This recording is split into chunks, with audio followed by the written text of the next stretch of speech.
Hi everyone, and welcome to the first instalment of the second season of What's Your Poison, an online seminar series organised by the HERA-funded research project Intoxicating Spaces.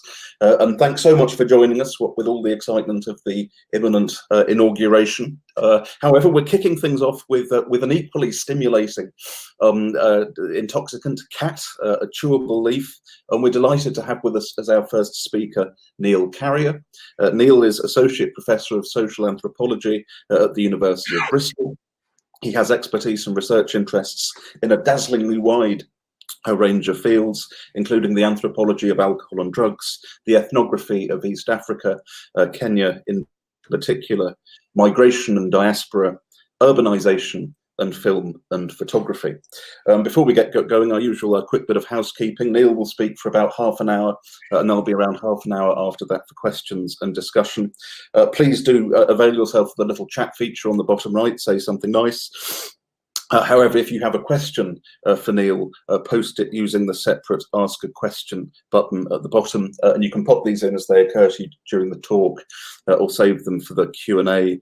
If you want me to ventriloquize your question, simply type it out. If you'd rather ask it yourself, just put question in the box or something to that effect, and I'll invite you onto the screen. Although do be aware that, as always, the event is being recorded.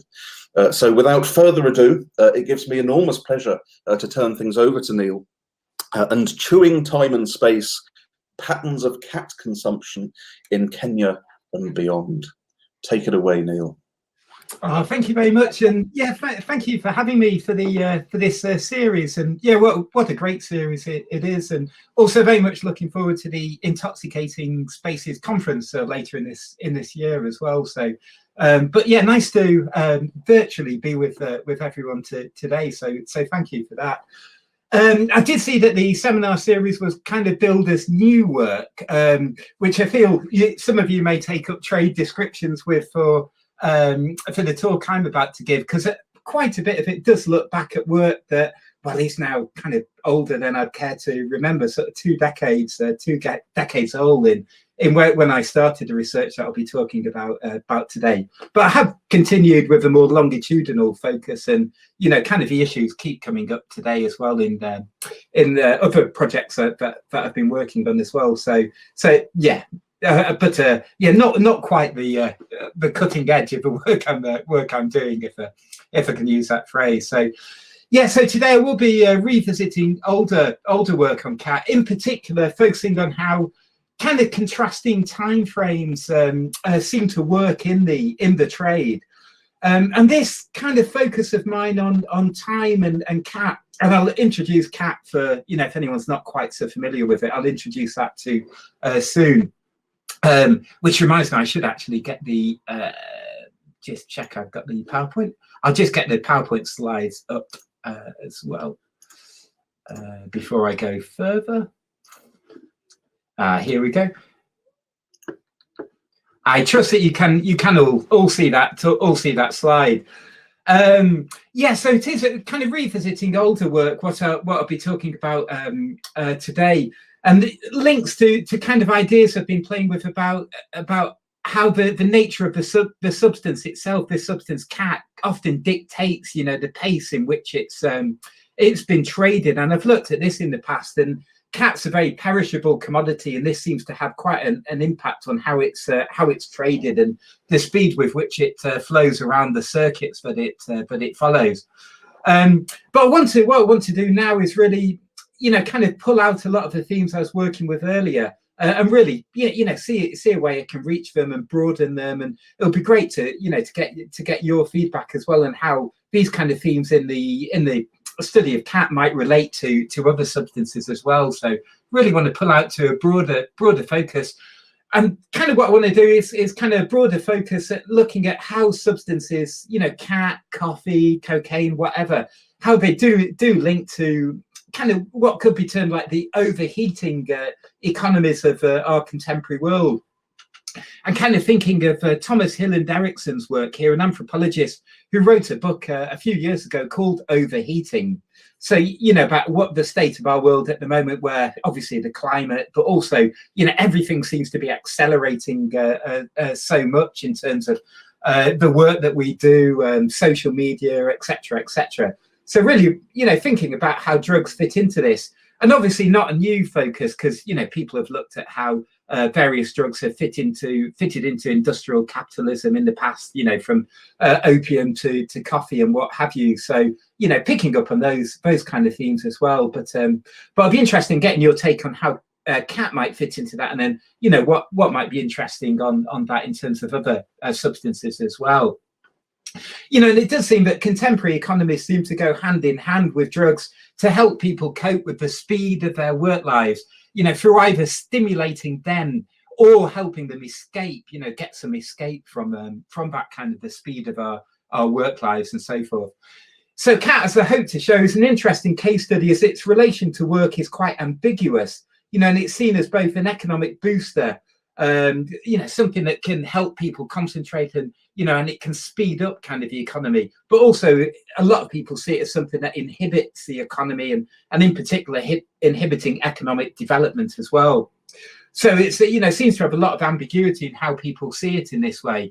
It's either something that keeps people busy or something that induces indolence. These two things seem to go hand in hand in how people talk about this substance.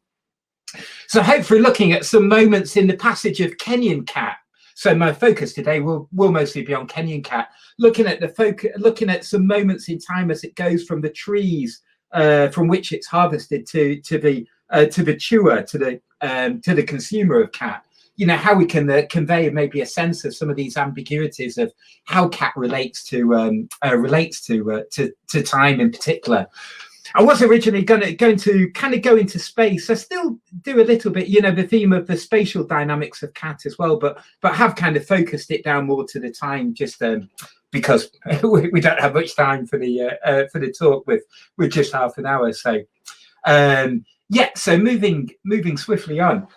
So Khat, just for those who don't know, but it's this is something that's cultivated as a tree or a shrub in much of East Africa, Yemen, Madagascar, all the way down kind of from sort of Yemen kind of area, all the way down east coast of Africa down to the Eastern Cape. You'll find Khat either being cultivated or growing wild. So it covers quite a large region. And in Kenya, where I research it, as you can see on this current slide, it does tend to be grown as a tree, and you can see a very typical Kenyan Khat tree. I should say in Kenya it's mostly known as miraa, is the main name used for this substance in Kenya. But that's kind of a typical example of a Khat tree, and you can see on the kind of skeletal branches of that tree, you can see lots of tender, quite young stems. And it's those that would be harvested by when people do harvest this product. And you can see how it's sold on the right, a retailer from Nairobi who's got 2 bundles of Khat wrapped in banana leaves to keep it fresh. And you can see it's the stems from that tree. So it contains two main compounds that people have analysed that have amphetamine-like qualities. So generally seen as a mild amphetamine. But obviously something that people consume, rather than a pure chemical. This is something that people chew, more akin to kind of coca consumption. Rather than taking something in one go, it's something you gradually kind of keep building up as you chew it. So most people chew it and build up the cud in their cheek. And an example from the Yemen, in the photo on the top right of the slide, you can see the bulge in that chewer's cheek.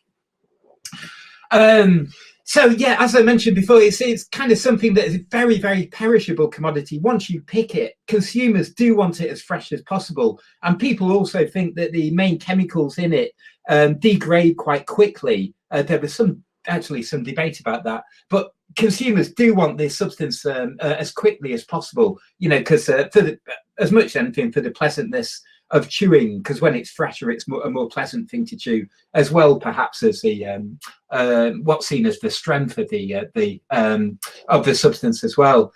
And it is a stimulant that increases sociability, increases alertness. These are how a lot of people talk about these things. It makes you talk, it makes you busy. These are kind of the things, if you ask people what Khat does in Kenya or wherever, people will mention these kind of things. So generally in the ethnographic kind of literature, very much associated with Yemenis and Somalis, tend to be seen as like the classic regions for the consumption of this substance. But it has spread rapidly around the world with the spread of the Somali diaspora following the Somali civil war in the late 1980s and the 1990s. You know, the growth of the Somali population around the world brought chewing populations to all sorts of places, Melbourne, Manchester, Minneapolis, all these kind of places, and then spurred a lot of growth in the trade of khat, you know, to feed this kind of transnational, international demand for it as well. It is illegal now in much of the world, and including the UK, where it was finally banned in 2014. There was a lot of debate leading up, as some of you are probably aware, leading up to the ban of this substance then. But it does remain steadfastly legal in Ethiopia and Kenya. So where I researched it in Kenya, very, very much still a legal commodity. And just to briefly say, yeah, my own research, PhD and postdoc on khat, which, like I say, started this in 1999 when I first went to Kenya to research this substance, but I have kept up this research for pretty much all the years following then. So I was following the social life of a Kenyan khat, so to use this a Padgerai term if people have come across that, but tracing the varied meanings the substance had for people along the whole trajectory it follows, you know, from these kind of trees in Meru all the way to the chewer's cheeks, whether that chewer be in Kenya or around the world. So a lot of my research focused on the people who are called the Meru, who mainly live sort of northeast of Mount Kenya, especially in a range of hills called the Nyambene Hills. So that's where I did quite a lot of my research, but also followed these networks as they stretch out around Kenya. And this is where I met quite a lot of my friends, including the guy on this slide in the bottom right photo, a friend of mine called Maruru, who's a cat trader, a Meru cat trader in Nairobi. So I would often, you know, follow around this sort of Meru network. But then also did follow the network as well. When I was initially doing my PhD was when, you know, a lot of interest was arising in the consumption of khat within the UK as well. And I was doing my PhD in St Andrews, but I'm from Manchester, and whenever I was home, I would often visit the Somali friends in Manchester who were getting Kenyan khat, you know, who were selling Kenyan khat, so khat that comes all the way from the kind of trees in this picture, and then selling it in Manchester as well. So I was able to get this kind of transnational side to it, even though, you know, I think most of my work did focus on the Kenyan side of things. So that should give you, you know, a little bit of an overview of the substance. Obviously, a lot more nuance that we can perhaps go into in the questions, and you know, I've not raised the issue really of you know, what people see about the negative, you know, negative or positive or whatever effects on health and things like that. So, which people may want to ask about in the questions. So, so just to link back to this kind of theme of time and speed, and one thing in an earlier article of mine, one from 2005, which was called The Need for Speed, an article of mine in the journal Africa back then. But I was really interested in following up a lot of the contrasting, these kind of timeframes, the way the khat trade seemed to link to time. And one particular interesting aspect of that is what links to kind of what it means for the Meru people, the people who grow it in Kenya. So khat production has expanded a lot over the last, especially with the growth in the Somali diaspora, and that kind of trade networks really sped up kind of more planting of khat trees in this region, you know, from about the 1990s onwards. But khat, for the Meru people of Kenya, it still has quite an age-old sort of association with Meru traditions and these kind of things. And one link of that does link to this kind of issue of time, because Meru will say that the very best quality khat comes from types of trees that are called Nyambene, and Nyambene is was an old age generation, old age set of the Meru that seems to have become obsolete. But the idea is that, you know, the oldest trees, the trees that produce the best cat, these are so old because they must have been planted by the Nyambene, you know, people of that kind of age generation. And you can see an Nyambene tree on this picture with a friend of mine who was nicknamed Tycoon. So this is in the Meru, the Nyambene Hills region of Meru. My friend Tycoon up a really, really big tall tree. And if you remember that picture from the last slide, you know, it's quite a small tree, whereas this is some obviously a much older tree. And this is like the Nyambene and the ones that are seen as the best quality. And it does seem to link, you know, to the idea that you sometimes see on bottles of wine, like the vieille vigne, the idea that the oldest vines, you know, produce the best quality grapes for wine. Kind of, you know, a sort of link into this side. But the reason I think quite interesting in terms of the speed and time is that this kind of emphasis on, you know, the age of these trees and how the best quality cat requires this really does contrast so much with the speed in which it has to be traded.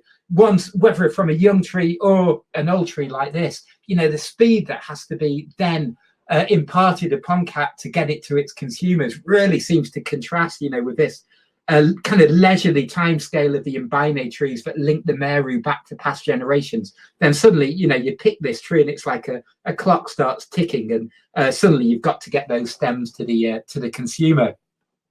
And the way these stems are got to the consumer, these fresh stems and leaves, really does kind of where this sort of need for speed is most evident, especially in these kind of vehicles which are on this current slide. So this article I wrote quite a while ago now, more or less focused on the transportation of cat, and really looked at these Toyota Hilux vehicles, which are the ones that were mainly used, but still are mainly used, to take cat from the production zone to speed it to Nairobi, you know, where it would have to be loaded onto planes for Somalia, or, you know, as it was then, for the international trade to Europe and elsewhere. And this, you know, I think was quite interesting, the way, like the air schedules, but also the nature of the substance itself, like dictating that, you know, it has to be transported at full speed. And there was interesting cultures which really built up around these trucks as well, you know, amazingly fearsome reputation.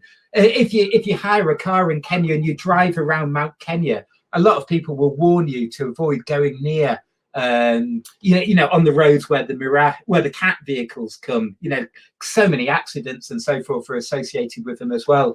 And if you're in the Meru region, often you'll get this Doppler effect as these vehicles loaded as high as these ones, you know, speed past, often in convoy as well. And you get interesting things like some of the drivers get these kind of fearsome nicknames as well. Like one guy was known in the Meru language, he was known, translated to English, as the body thrower. The idea being that he just didn't care about living or dying, you know, so fast did he drive, so reckless. It was almost like he was kind of happy to throw his body away. So this is really representative of this kind of need for speed, these sort of vehicles, but also kind of airlines as well. And you do get whole companies which are built up to ferry cat from Kenya to Somalia, various destinations in Somalia as well. You know, and again, aircraft that often have been known to have accidents, being so overladen with cat and so forth. And it's also quite interesting. You often get people lamenting. You know, obviously lamenting the fact that a lot of accidents are associated with this, but also lamenting the fact that a substance like cat can really be super efficiently transported all around Kenya, all around East Africa, the Horn of Africa, and also internationally. Yet, you know, things like medicines and food, often, you know, it's a lot harder to transport those things. So you often hear this lament, you know, if only medicines and food could be transported as with the speed and efficiency of cat. But yeah, this earlier kind of look really focused on that contrast between these old trees and these you know, speeding Mira vehicles that were speeding them to places like Nairobi. So this kind of frenetic pace of the trade route would often end up, the endpoints in Nairobi would often be small kiosks, retail kiosks like this one in Nairobi.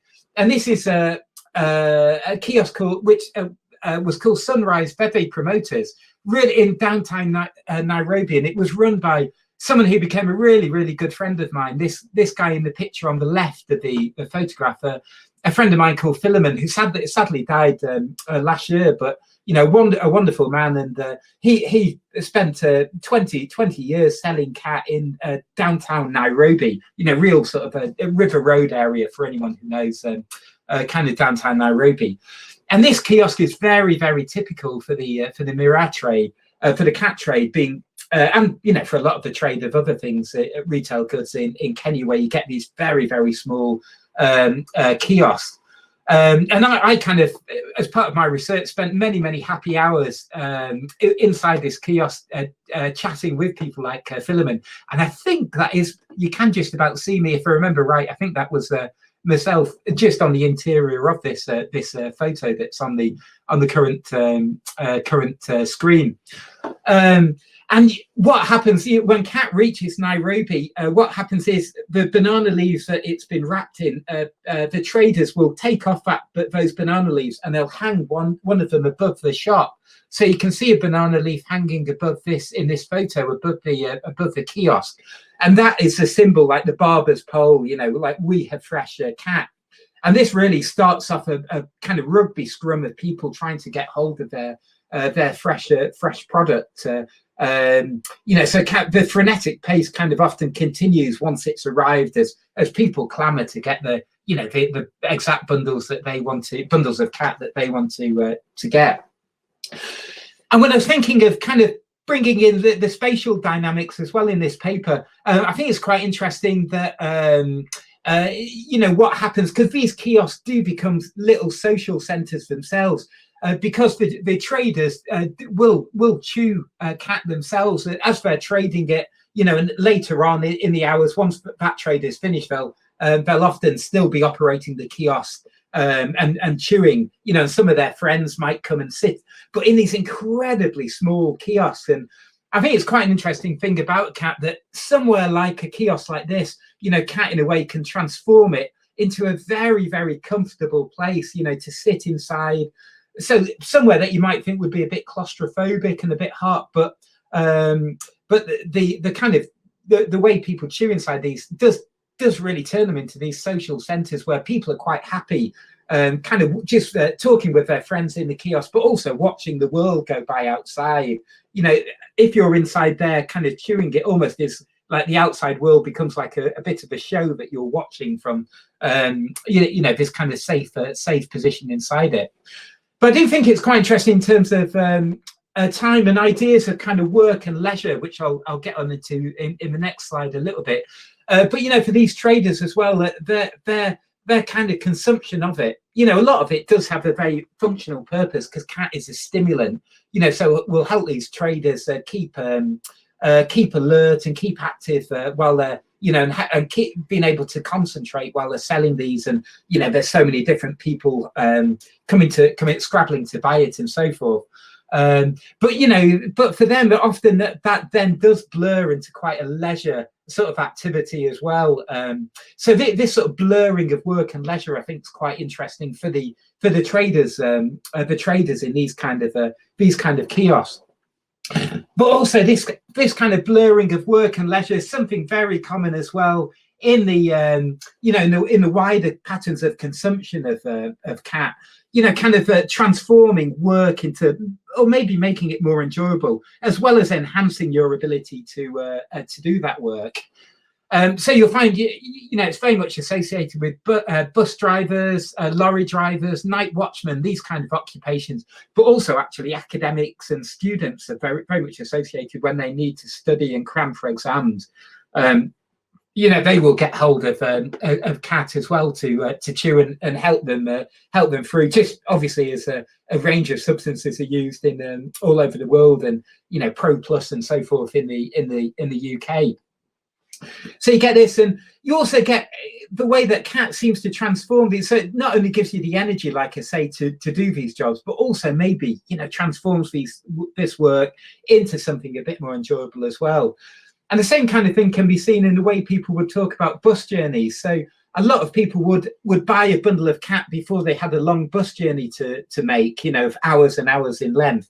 And people would often say, they would use this Swahili phrase that Khat ina punguza safari, that Khat reduces the journey. You know, if you're chewing and you're on a long bus journey, the bus journey doesn't really feel as long, and it makes it a more enjoyable kind of process, and uses up the time of that journey in a different way.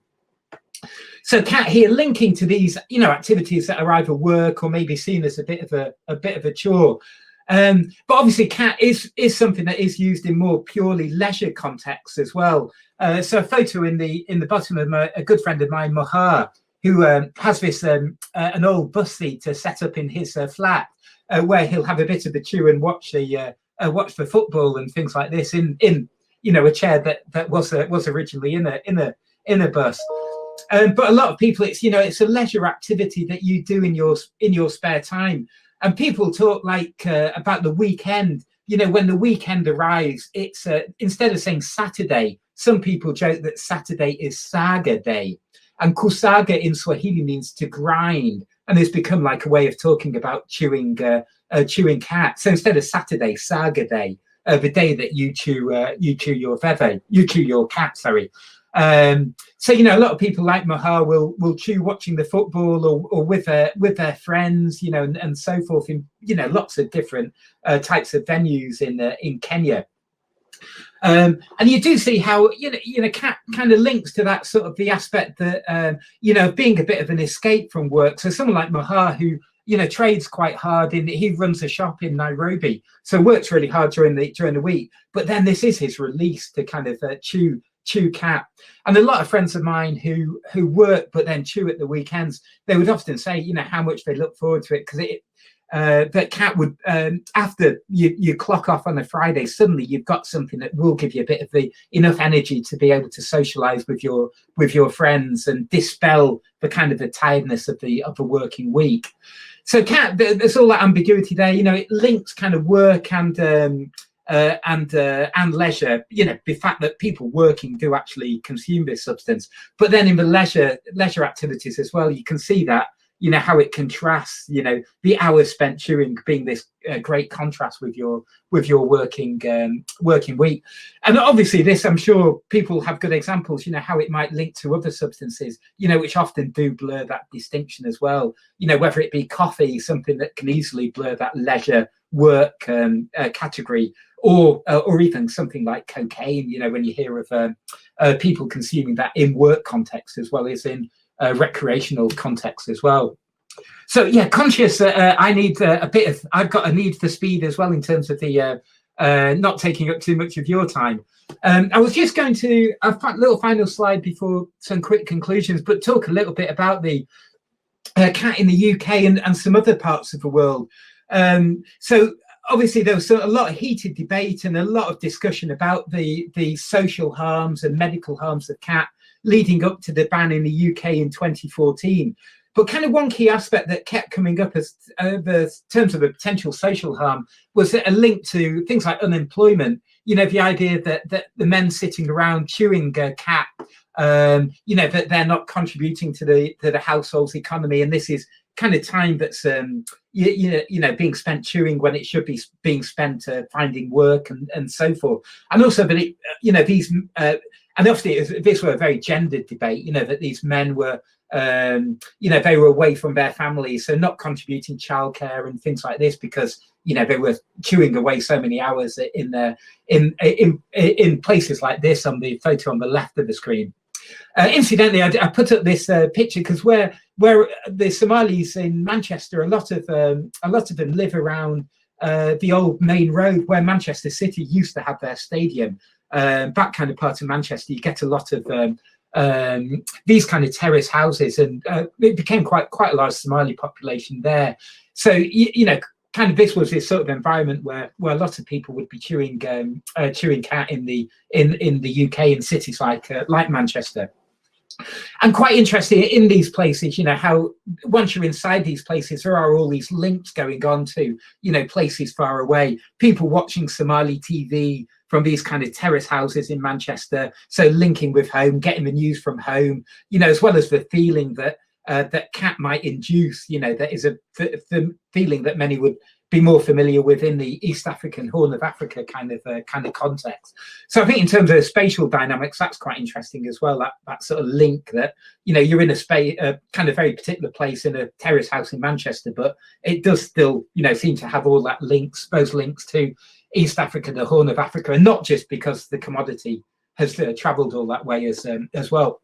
But anyway, just to quickly finish, because I think a lot of the debates about the cat in the UK about unemployment and people wasting these hours unproductively, you know, the way it might be expressed, it really does link to kind of critiques of cat in places like Djibouti and Yemen, where those with a kind of economic development sort of hat often, you know, will criticize cat because so many man hours, you know, would be the phrase that might be used, which is kind of an interesting term in itself, I think, you know, which suggests a very economistic way of looking at these kind of things. But so many man hours would be lost to chewing cat, and this is holding development back. You know, the indolence associated with cat. And of course, you know, like there are negative things associated with cat, and you know, some evidence that there are people who do chew to excess and so forth and so forth. We might be able to discuss a little bit more in what's coming, but I think you know, it's kind of good to think through where those critiques are coming from, and the fact that it is such an economistic perception of things that you know, seeing people's hours in those kind of ways, you know, when you should be being productive, you should be working hard, and this kind of work ethic coming into it. And also I think critiquing because there is the notion that they're not, like these men in this picture are not necessarily being unproductive. You know, so you know, my experience, people would talk about opportunities that there might be, you know, this kind of setting of chewing together, you know, it can be a way of forming networks which then might help these people in the rest of their, you know, beyond the chewing, you know, the chewing session. It might have ramifications. So whether these things are being unproductive as well is kind of something that can be debated as well. And maybe there's just other types of productivity going on in these kind of sessions as well. So, but yeah, just to kind of pull apart those notions of indolence and those hours wasted kind of notion that might go on in terms of these kind of leisure chews. So yeah, I was just going to end it. Just this photo on the last slide is perhaps where my own research blended the work and the leisure. So this was like when I was met some of the people who had been picking cat, harvesting it, and then processing it, stripping a lot of leaves, which you can see on the bottom of the photo.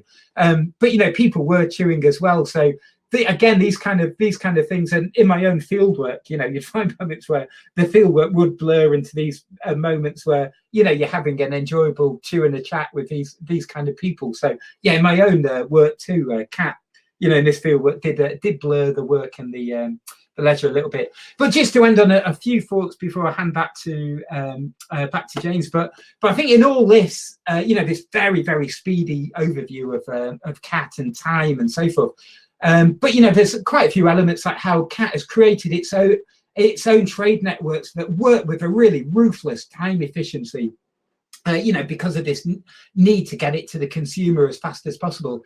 And sometimes, you know, like in Kenya, you'll find these places where cat for international trade is processed, and you will find that people, overseeing that trade will often have whips, you know, to get people to speed up. So real kind of ruthless time efficiency that you could see in how quite a lot of this trade worked. But another key point, you know, I think how consumption blurs this leisure and work time. And I know that work leisure, you know, very historical construct there, that kind of boundary, and a very ambiguous one anyway. But I think Khat is this strange mix of an accelerator, something that speeds things up, in our overheating economy, spurring the trade networks, keeping people busy, keeping people working.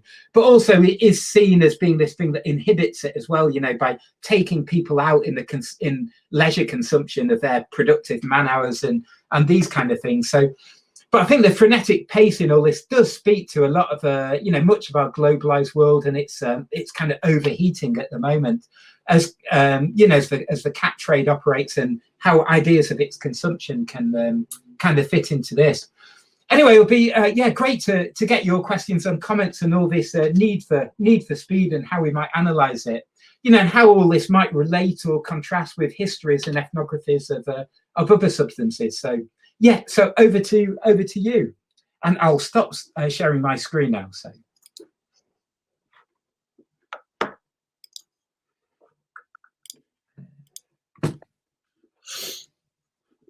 Neil, thank you so much for that wonderful overview of the temporalities of this fascinating and comparatively little known, I think, intoxicant compared to some of the others in the series. I must say, personally, I especially loved the detail of the banana leaf outside of the kiosk when a fresh delivery of Khat had arrived, which put me in mind of what happened to ale houses in medieval times when there was a fresh brewing of ale.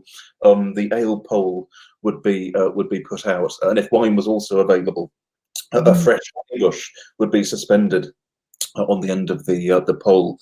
So I thought that was a wonderful parallel. So as always, everyone, if you have a question for Neil, pop it in the box. I have lots. So while you're gathering your thoughts, I'll just sort of take them in no particular order. Coronavirus, Neil, you've emphasised the need for sort of speed and ruthless efficiency in getting this out to various markets. And one of the things we've become quite interested in as a project is the impact that COVID-19 has had on sort of trafficking networks, particularly through the disruption to sort of intra-regional and international flights and that sort of thing. Do you have a sense of how this has influenced sort of Khat's networks? I know this might not be sort of completely sort of current research sort of for you, but do you have a sort of sense of if there have been any impacts there? Oh, definitely. I mean, basically Somalia, I think it was right at the start, almost sort of March last year, but Somalia did close off the borders. But so Khat hasn't been allowed legally into Somalia from across that Kenyan Somali border region, and it's become quite a very big political issue, because Khat is a major item in the kind of international trade between Kenya and Somalia. And yeah, there's been a lot of kind of political attack, especially coming from people like the Meru, who are obviously very protective of their industry. They've been trying to push to have this lifted, this kind of. And I'm sure I've not got any details on this myself, but I'd imagine it would still be going over, but probably instead of the flights going in, it'll be trucks going over the border. So I'm sure it still is going in. But in terms of the national trade, it's pretty much business as usual. I remember at the start, people were quite worried because, when you harvest Khat, lots of people will touch that commodity, like the harvester, then you'll process it. Then when you trade it, loads of people will look at bundles, as they're picking their favorite bundle that they want for that evening's chew. So it goes through a lot of hands. But Meru were trying to instigate a more hygienic kind of system of doing it, So there were photos of people trading it with masks and gloves, which I'd imagine because places like Nairobi did enforce a mask rule, so I'd imagine that traders would be trading it in that kind of way. But there were those attempts to allay fears that Khat was an unhygienic thing in this, and I think a lot of people, probably more than they did in the past, did start washing their twigs as well. So great, thank you, Neil. I'll hold the rest of mine because we have a few lining up. Jackie Baker asks, are the networks locked in the sense that the mature trees must be owned by generations, the kiosks to sell the Khat also owned? So yeah, how sort of locked down are these networks, or is it all a bit more open? No, I mean it depends on the region. So the old trees are you know, because they are so valuable, people would be quite protective, you know, about the land that you know, maybe you've inherited that has these old trees. You will, and it becomes quite a source of tension. So my friend Philemon, like I say, the guy who sadly died last year, but Philemon had quite a few court cases because he did own land that he'd inherited back in the Meru, in the Khat region. But you know, people would often encroach onto his land or dispute his ownership, and so that he had quite a few court cases trying to, you know, make sure that he, you know, solidified his right to that particular land with these, you know, the old trees kind of that were so valuable. So I think those older regions where it's been grown for a long time, you know, there'll be a lot of tension about keeping those within particular families, and you know how it's passed on across the generations. So probably it's locked in that way. But there were, especially with the rise in the you know, trade to feed that Somali demand, with the growth of the Somali diaspora, a lot of regions in Meru started growing khat that hadn't really grown it before. You know, so yeah, maybe it was a bit more open then. If you could get some land, then you could plant some khat. But I think, yeah, ownership of those older trees is very fraught, kind of, and can be quite tense in because they are so valuable. The kiosks tend to be. It's quite interesting, actually. You do see the nice generational, you know, one advantage in researching these things longitudinally, you know, with my own research, meeting people like Philemon. So when I first met him in 99, 2000, Philemon came to work in Nairobi. He started to trade at that kiosk Sunrise, which was owned by his brother-in-law. So, you know, he had that kind of connection to get him into that network. And then he started trading in that, you know, gradually built up his savings and was able then to start his own kiosk. And, you know, towards the end of his life, he had a lot of people, young lads coming from Meru to work for him, you know, as he had done for his brother-in-law sort of 2 decades earlier. So, in a way, it's often about, you know, kin connections are quite, you know, if you're a lad and you're at a loose end in the Meru region, and your relatives know someone who runs a kiosk in Nairobi, Mombasa, Kisumu, these kind of places, you know, you might then get the opportunity to go and work as like an apprentice. So yeah, kind of kin networks. I wouldn't say it's closed in a, you know, rigorously controlled sort of way in that regard. But you know, kin networks are important, I think, or friendship networks as well for getting, you know, if you want an opportunity to start working as a trader. Brilliant. Thank you for that, Jackie. Neska Pfeiffer has also asked a question about the pandemic. Great minds, which I think we've already covered. So I'll move on to the next one, which is from our own Phil Withington. He says, thanks for this. Fascinating. He's reminded, in terms of the ruthlessness of Khat's production, of that of sugar on plantations, and he's wondering. It's a two-part question. He's wondering about other substances that Khat's consumed alongside, and B, given its consumption in Europe and Africa, does it illuminate the contrasting temporalities of everyday life and work and leisure regionally, i.e. global and even continental differences rather than global sameness?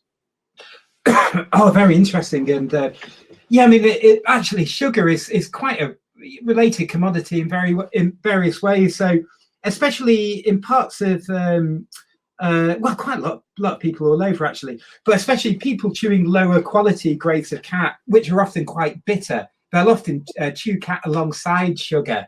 You know, you'll start chewing and then you'll keep taking basically spoonfuls of sugar, which can have, you know, some quite dire dental effects as well. So there is that direct kind of connection between, and which does link into other networks that are quite interesting at the moment. There's a lot of debates because Kenya has quite a bit of its own sugar production, but Kenya sugar tends to be quite expensive, and it's actually quite a lot of Somali-controlled networks are now importing sugar from Brazil mainly through Somalia, and then kind of being smuggled into Kenya. And then ending up, you know, maybe being repackaged as if it was was sugar produced in Kenya and sold in Nairobi and places. So actually, yeah, and there's a lot of interesting dynamics in the trade network that kind of link Somali trade networks in a way. So while you've got Khat going from Kenya to Somalia, you do have this sort of Brazilian sugar coming the other way as well, which sometimes does link together in the way people consume Khat. I was quite interested in the past, you would hear of people, especially when they want to stop chewing, because it is associated with insomnia, as a stimulant. You might chew until quite late at night and then not be able to sleep. So people often then would talk about having a beer. You'd often hear of people having a beer to kind of cut the handas. Handas is the kind of name in Kenya for the effects of a Khat. So to cut the handas, you might have a beer. But other people as well would use, trying to think of the names, there were sort of those antihistamines that were quite could have a sedative effect that people would take as well at times. And things like Valium. I think you do occasionally hear of people having one of those to kind of knock the handas on the head, so to speak. So yeah, I'm just starting a project. I meant to mention at the start with my friend Gernot Klanchnig. We've got a new project based at University of Bristol on cannabis in Africa, which is just starting. And we're kind of interested in a lot of these dynamics as well, because cannabis as well blurs that work leisure. It's often used by, as it's kind of a classic case, isn't it, of like cannabis in the Caribbean. As being something used in work context, by labourers and so forth, and it's kind of similar in Africa in some ways, especially in the informal economies. But cannabis also in those contexts being something, this leisure time activity is once you have worked hard, kind of a cheap way to, kind of the escapist sort of idea, I suppose, in a way comes into it there. But I think when I think of Kenya, it's a lot of that kind of work-leisure distinction is actually, I think, quite similar to what we have here, the way it's been introduced in many ways. You can actually see this in the way that alcohol is marketed. So the main type of beer, most famous beer in Kenya is called Tusker, a brand of lager. And Tusker's advertising strapline is Badi Yakazi, which means after work. Which there's always the joke that gets transformed into Badala Yakazi. So instead of Badi Yakazi into Badala Yakazi, and Badala means instead of. So some people joke that it's meant to be after work, but it does become instead of work kind of thing. But I think the way the Kenyan economy has sort of built up, through colonial times and so forth, I think a lot of similar work leisure kind of notions were introduced into Kenya as well, and you get things like Khat that have kept apart, because I think this was something that the British colonialists did try and suppress, the Khat trade and Khat consumption, but they would often be quite alarmed that they'd like if you were a district official, if your driver was consuming Khat, you'd be quite alarmed, but they were never able to kind of stamp it out. So Khat, seeing whatever efficient work, work is when you just have tea or coffee. Leisure is when you can have your Tusker or your homebrew beer, whatever. However much that was maybe tried to be put into place. Khat would kind of blur that distinction. But really, really good question, and yeah, something I should think more about. Really, I think that contrasts with maybe the situation in Kenya and elsewhere as well. But then I suppose you do get that wider developmental perspective when people think about Djibouti and these kind of places, and the fact that in some of these places at about 2 o'clock, that's when people will get their Khat, and kind of the afternoon might go on chewing.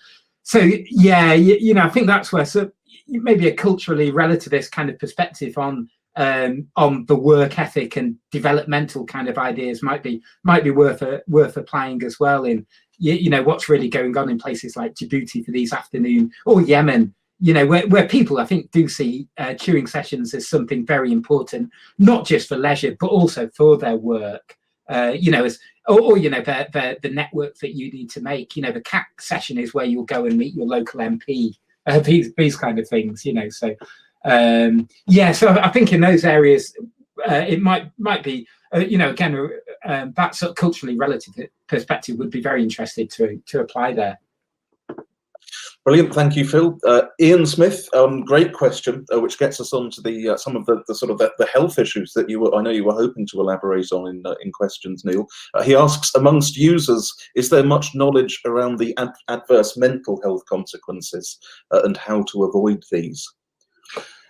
Yeah, no, really good question, and a very, it's an issue that's been researched quite a bit, actually. Yeah, quite a bit of ongoing work. I think actually we might have my friend Gunther Ermanson here, who's done a lot of research with Somalis in London and Khat as well, who I know is working on similar issues at the moment, actually. So would probably be have the more up-to-date literature at his side as well.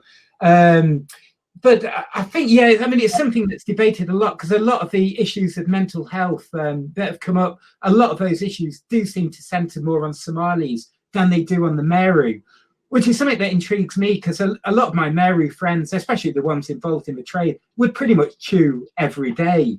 But the way they consume it is a lot more like probably the likes of us have our coffee, before we need to work.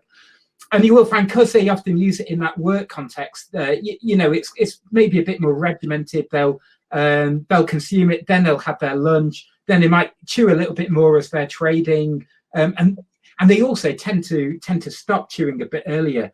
And when you get people, and you find this in Kenya as well, so the people who have more leisure kind of type chewing patterns, that tends to be at the weekend, which perhaps isn't so much of an issue. You can then sleep off your hangover the next day.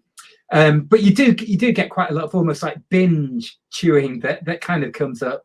So it's not chewing every day, but suddenly on a Friday or a Saturday, you'll chew a lot. You won't really sleep, and then you'll have a hangover the next day. And I think when that gets stretched in time, when people are kind of consuming in that kind of way, maybe and almost this reverses the idea that cat causes unemployment, because maybe it is when you've got more time like that, the unemployment leads to more sort of cat consumption to fill in that time, and in a way, hey, obviously a chicken and an egg sort of thing going on. But I think when that kind of binge consuming and chewing until late at night, when that becomes more, when it becomes not just a weekend thing, as you've been working, but when that stretches out. And I think, a lot of these issues do relate to sleep as well. We all know the importance of sleep and what insomnia can do for just our day-to-day functioning and for our mental health, if we've not been sleeping properly. So I think a lot of that kind of pattern. So, and yeah, I think Gunther's would know a lot more about how Somalis themselves speak about this. I know it's very much a live issue for Somalis. Like they have heard it being debated quite a bit. But then in the diaspora context as well, especially in the context where a lot of people did come as refugees, Rob, those connections to maybe other forms of trauma, which might be contributory factors as well. So that the causality is really hard to unpick there. But I know Somalis in places like London and so forth are aware of the links that people talk about with mental health. Whereas I don't think, if you went to Meru and spoke to people there, most people wouldn't be aware of that. I think that does speak to the different way it is consumed. So very, different cultures of consumption around the same substance, which maybe in a way limits those kind of harms for people like the Meru.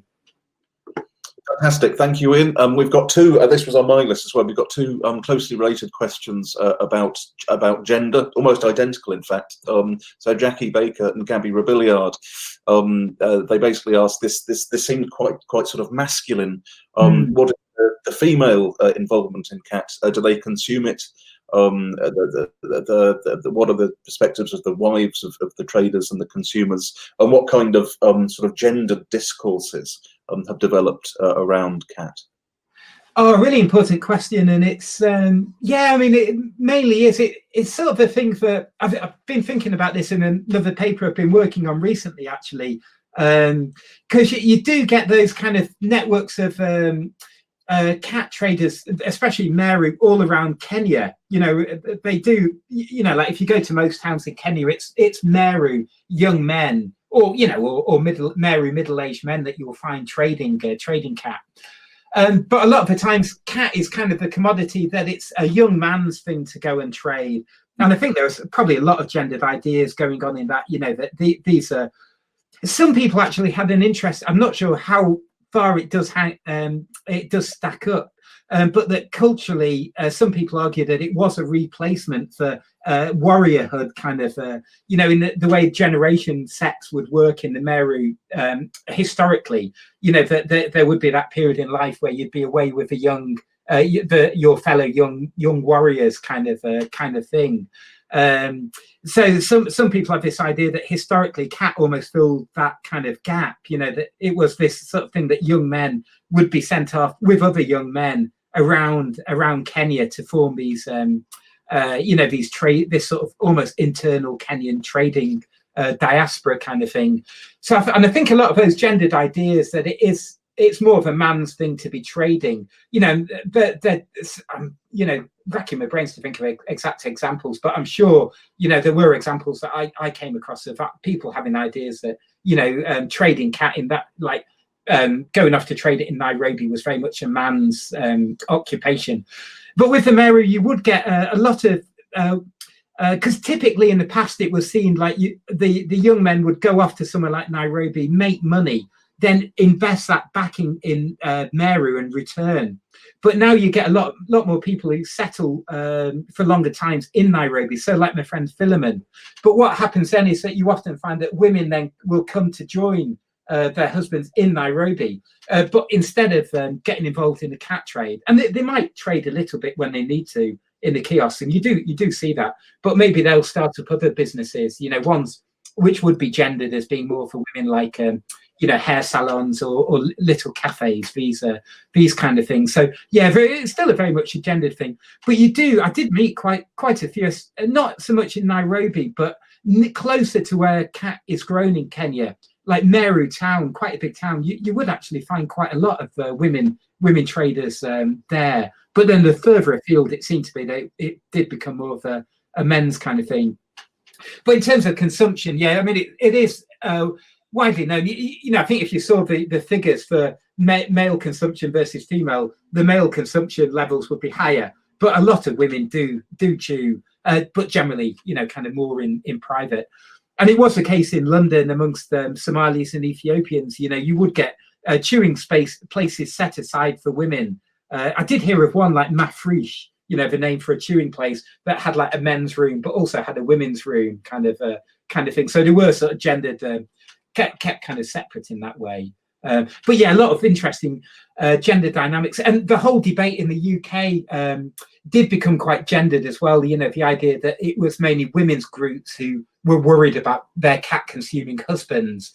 So the whole debate became quite gendered. In the way which doesn't necessarily reflect what actually went on, but perhaps did to a degree. But yeah, it became quite gendered in that way. That this was a male vice that women were worried about. Kind of was the way it became presented anyway. Brilliant, thanks both. Dagmar has quite a broad question about your methodology, which I don't think we're going to have chance to get to sort of properly. But she asks, she says it seems you're using methods of participatory observation. And within a minute, if you can, Neil, how do you sort of sum up the research methodology that you use for this project as a social anthropologist? Is participant observation accurate? Oh, very much so. Yeah, like spending hours sitting inside somewhere like Sunrise Veve promoters, deep hanging out, in the words of the anthropologist Clifford Geertz, this kind of participant observation, really was front and center. But I also did end up using a lot of archival research. There's fascinating historical archives in Kenya, but also elsewhere on, the history of cat and the history of colonial policy to it, which I ended up getting quite fascinated by. And also doing oral histories, these kind of things. So I think I did, participant observation plus oral histories plus archival research was kind of the main recipe I followed, I think. Brilliant, thank you, Dagmar. Now I think the witching hour is upon us, but it remains for me to say thank you so much to Neil for an absolutely fascinating talk and for kicking off our second season in such fine style. And if you want to hear more about Neil's new cannabis project, come to our conference in July. We've not sort of publicised it yet, but that will obviously now also be online. This seminar series will be back in a fortnight's time, the later time of 5 o'clock PM, for a fascinating talk on the translations and transplantations of coffee between the Ottoman Empire and Europe.